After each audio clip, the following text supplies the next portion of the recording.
Hello guys, welcome to compete minds. మీకు ఈ క్వశ్చన్కి ఆన్సర్ తెలిస్తే కింద కామెంట్ బాక్స్లో పోస్ట్ చేయండి. లేదు అంటే ఈ వీడియోని పూర్తిగా చూడడానికి ట్రై చేయండి. అసలు క్వశ్చన్ ఏంటో చూద్దామండి. Who has been elected as president of 81st united nation general assembly session అంటున్నారు. 81వ యునైటెడ్ నేషన్ జనరల్ అసెంబ్లీ, దీన్ని సార్వత్రిక సభ అని చెప్పేసి కూడా పిలుస్తుంటారు. ఐక్యరాజ్య సమితికి సంబంధించి అధ్యక్షుడిగా ఎవరు ఎన్నికయ్యారు అంటున్నారు. ఎట్ ప్రజెంట్ 80th సెషన్ జరుగుతుంది. 80th సెషన్కి సంబంధించి ప్రెసిడెంట్గా యాంజెలినా బేర్బోక్ అని చెప్పేసి ఆమె ఉండడం అయితే జరిగింది. జర్మనీ దేశానికి సంబంధించి సెప్టెంబర్ 2026 దగ్గర నుంచి 81st సెషన్ అనేది స్టార్ట్ అవ్వడం అయితే జరుగుతుంది. ఒకసారి మంత్ కూడా చూసుకోండి, సెప్టెంబర్ 2026 దగ్గర నుంచి.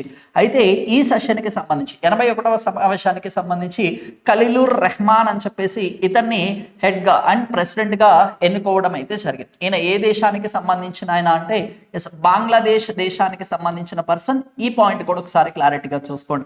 ఆంటోనియో గుటెరస్ అంటే ఈయన యునైటెడ్ నేషన్స్ కి సంబంధించి జనరల్ సెక్రటరీగా కార్యదర్శి కింద ఉండడం అయితే సరే, ఇతనైతే కాదు నన్ను. ఓకే, నెక్స్ట్ అబ్దుల్లా షాహీద్ వచ్చేసి ఇతను చెప్పుకోవాలి అంటే 76వ సమావేశానికి హెడ్గా వ్యవహరించడం అయితే జరిగింది. అలాగనే వోల్ఖన్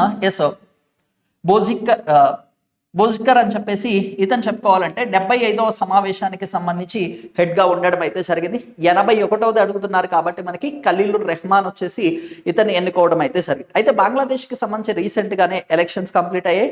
అయితే ప్రజెంట్ బంగ్లాదేశ్కి సంబంధించి ప్రైమ్ మినిస్టర్గా ఎవరున్నారు అనేది కింద కామెంట్ బాక్స్లో పోస్ట్ చేయండి. Thank you.